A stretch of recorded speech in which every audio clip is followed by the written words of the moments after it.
Après la finale ratée de Roland-Garros, Natalia Zvereva prend une semaine de vacances pour se changer les idées. Elle rentre à Minsk pour se reposer et se détendre chez ses parents. J'avais besoin de faire une pause. Je suis allé faire du camping, j'ai pêché, je me suis baigné dans le lac, je me suis promené dans la forêt, j'ai lu des romans. Je n'ai ni touché ma raquette, ni parlé de tennis pendant plusieurs jours. Ça m'a fait du bien. Ma mère était attentionnée et m'a beaucoup encouragé. Ce n'est pas la fin du monde, ne t'en fais pas. Tu feras mieux la prochaine fois. Tu verras, j'en suis sûr. Je crois en toi. Encore maintenant, quand j'y pense, ça me touche beaucoup. Zvereva retourne à la compétition à Eastbourne, en Angleterre, pour un tournoi sur gazon. Elle est en forme et arrive en finale, où elle perd contre Martina Navratilova, la reine du tennis sur gazon.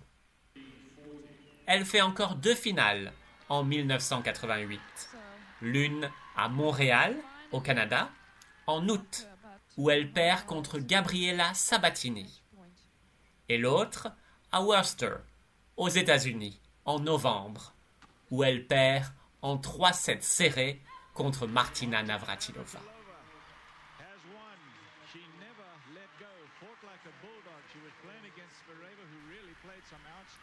La soviétique est élue meilleure nouvelle joueuse en 1988. Et au début de 1989, elle devient 5e joueuse mondiale. On dirait que rien ne peut l'arrêter. En avril 1989, elle participe au tournoi de Hilton Head, aux États-Unis, en Caroline du Sud. Sous les yeux de son père, Marat, elle bat la numéro 2 mondiale, Martina Navratilova, après un excellent match, et arrive en finale où elle rencontre Steffi Graf.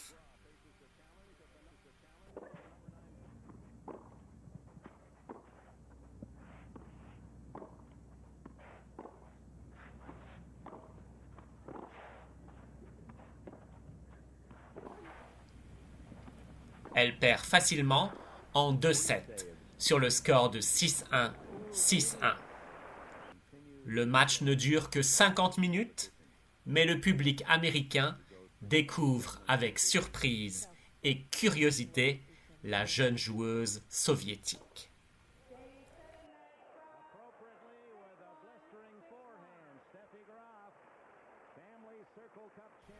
Il n'y a pas de larmes pendant la cérémonie. Natalia, qui a le sens de l'humour, fait rire le public américain avec ses réponses amusantes et son accent soviétique. Félicitations Natalia pour ce tournoi. Vous avez très bien joué pendant toute la semaine et votre père qui vous accompagne est sans doute fier de vous. Aujourd'hui, c'était un peu plus difficile à cause de cette joueuse pleine de talent à côté de vous. Alors, racontez-nous, pourquoi est-il si difficile de jouer contre Steffi Graf? Ah, mon Dieu. Je me demande. C'est une question très simple, mais la réponse n'est pas facile. Elle est très, très, très forte. C'est la raison. Je vois, c'est très clair. Vous expliquez mieux que les journalistes professionnels de tennis. Oui, je sais.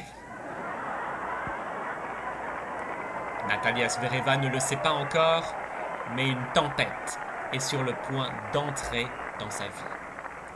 Natalia, je peux vous poser une autre question? Qu'est-ce que vous allez faire maintenant pour devenir encore meilleure et essayer de battre Steffi Graf? Il faut que j'écoute les conseils de mon père. Il faut que je m'entraîne beaucoup et que je sois sérieuse. Et je voudrais aussi que le gouvernement soviétique change Plusieurs choses. Comment ça? Qu'est-ce que ça veut dire? Si ça se trouve, vous voulez garder votre argent? Absolument, c'est ça. Allez!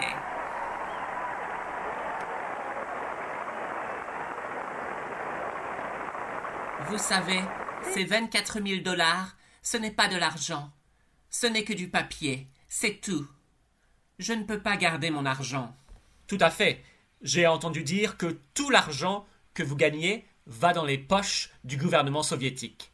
C'est exact? Et qu'est-ce qu'il vous donne en échange? Du savon? Pour être honnête, je ne sais pas.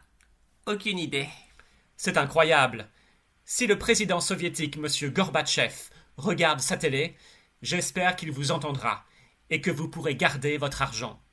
Je croise les doigts pour vous. Bonne continuation et bon courage, Natalia. Spasiba. Merci. En Union soviétique, le gouvernement s'occupe de tout. Il réserve les billets d'avion et les chambres d'hôtel, achète les raquettes et les vêtements, emploie les coachs. Les joueurs soviétiques n'ont rien besoin de payer. Mais en échange, ils ne peuvent pas garder l'argent qu'ils gagnent pendant les tournois et doivent tout donner au gouvernement. Le père de Natalia Zvereva, Marat, explique.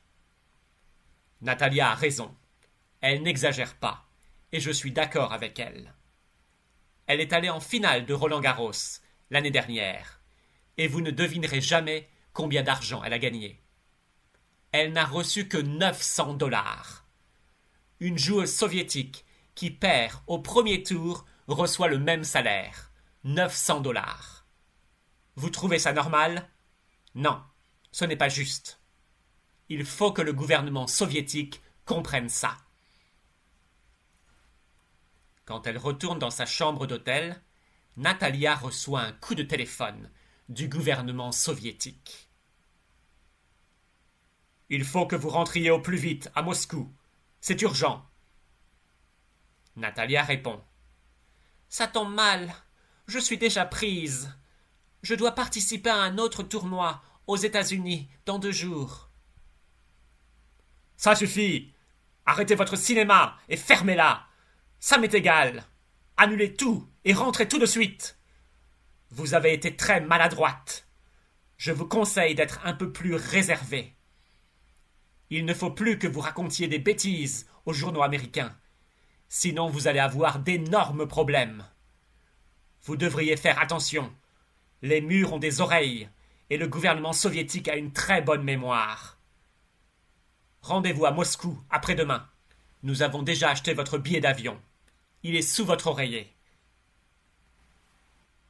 Pam Shriver, une joueuse américaine et amie de Natalia Zvereva, se souvient. J'étais très inquiète pour Natalia. Je lui ai dit « Tu n'aurais pas dû faire une réclamation contre le gouvernement soviétique en direct à la télévision américaine. Tu es folle. Tu aurais dû être prudente. Qu'est-ce que tu vas faire maintenant ?» Je vais rentrer à Moscou et je vais parler au gouvernement pour trouver une solution. J'en ai marre de faire semblant. Je rêve. Tu plaisantes, n'est-ce pas? Non, absolument pas. Je suis sérieuse. Tu es sûre que tu veux y aller? J'ai peur que tu ne disparaisses. Tu ne devrais pas rentrer en Union soviétique, crois-moi. Mais Natalia n'a pas changé d'avis. Elle est aussi têtue que son père. Elle a souri et elle m'a répondu « Si je suis absente à Roland-Garros, tu sauras qu'il y a un problème. » Avant de partir, je lui ai dit « Tu vas me manquer, sois prudente s'il te plaît. À bientôt. » Mais en fait, dans ma tête, je pensais plutôt « Adieu ma pauvre. » J'avais les larmes aux yeux.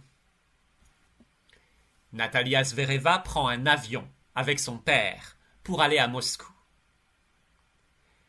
Nous étions sur le point d'arriver à l'aéroport et tout à coup mon père s'est senti mal dans l'avion. Il était tout blanc et a presque fait une crise cardiaque. Nous étions très stressés. Nous tremblions de peur. Le gouvernement soviétique est en colère et refuse de payer. Natalia Zvereva essaye d'expliquer. Aux États-Unis, si vous êtes employé de bureau et si votre patron ne paye pas votre salaire, vous arrêtez de travailler et vous faites grève. Si je ne peux pas garder mon argent, j'arrête de jouer au tennis et je retourne au lycée pour passer mon bac. Mademoiselle Zvereva, vous êtes non seulement malpolie, mais aussi casse-cou. Nous ne sommes pas aux États-Unis ici, ne l'oubliez pas. C'est sans doute un malentendu. Non, vous volez l'argent des joueurs, vous êtes des voleurs. Je me suis fait avoir, ce n'est pas juste. Les journaux soviétiques critiquent violemment Natalia. Zvereva est contre l'Union soviétique. Elle n'est plus communiste.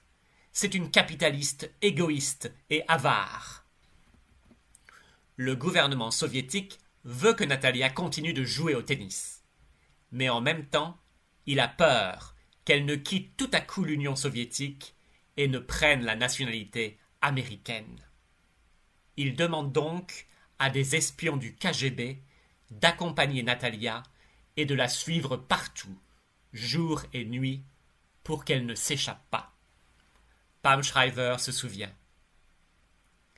Natalia était très stressée tout le temps. Elle n'était pas heureuse. Un soir, j'ai entendu des bruits de pas dans le couloir de l'hôtel. C'était elle. Elle avait l'air désespérée. Elle est entrée dans ma chambre en pleurant. Je n'en peux plus, c'est insupportable. J'ai essayé de la consoler. Ne t'en fais pas, ça va aller. Et elle est retournée dans sa chambre. Quelques minutes plus tard, quelqu'un a frappé à ma porte. C'était un homme grand et musclé, avec une barbe. Il s'est approché tout près de moi et m'a demandé « Pourquoi la fille est venue dans votre chambre ?» Je lui ai répondu « Vous êtes bien curieux, monsieur. » Il avait l'accent soviétique et portait un pistolet à la ceinture. J'ai eu peur et je lui ai dit en fermant la porte « Laissez-moi tranquille, allez-vous-en, ou sinon j'appelle la police. Je ne plaisante pas. » À ce moment-là, j'ai bien compris que Natalia n'était pas libre. Natalia Zvereva perd non seulement le moral, mais aussi sa motivation. Elle ne s'entraîne plus et grossit beaucoup. C'était une période difficile où j'avais beaucoup de stress et où je n'avais pas envie de jouer au tennis. Je n'étais plus motivé. Il fallait que je me batte pour ma liberté. C'était plus important que le tennis. L'année 1989 est une catastrophe pour Zvereva. Elle ne gagne que 10 matchs sur 30 et finit l'année 25e mondiale. Le gouvernement soviétique est embêté et commence à hésiter. Natalia Zvereva est têtue et refuse de changer d'opinion. Pire, elle annonce qu'elle va signer un contrat avec une société américaine qui s'occupera directement de son argent. Plusieurs sportifs professionnels soviétiques sont d'accord avec elle et commencent à faire des réclamations au gouvernement, non seulement dans le monde du tennis, mais aussi dans d'autres sports. Finalement, Moscou décide de mettre de l'eau dans son vin et Zvereva peut garder la moitié de son argent, à condition qu'elle promette de ne pas quitter l'Union soviétique et qu'elle continue de représenter son pays dans les compétitions internationales. La vérité est que je n'ai jamais pensé à quitter l'Union soviétique, jamais de la vie. J'aimais et j'étais fier de mon pays. En décembre 1991, l'Union soviétique disparaît. C'est la fin de l'histoire. À mon avis, Natalia a eu beaucoup de courage en refusant d'être une victime et en se battant pour ses idées jusqu'au bout. D'après moi, elle a aussi eu beaucoup de chance de ne pas aller en prison, grâce à la nouvelle politique de glasnost et de perestroïka du président Gorbatchev. Tout est bien qui finit bien pour elle. Elle a gagné et elle a changé l'histoire du sport en Union soviétique. Grâce à elle, tous les sportifs soviétiques ont pu garder une partie de leur argent. Mais elle a perdu beaucoup d'énergie en se battant contre le système. Elle n'a pas pu se concentrer sur le tennis, et c'est dommage. 4,000, it's not money, just a paper. It's not money. I didn't see that.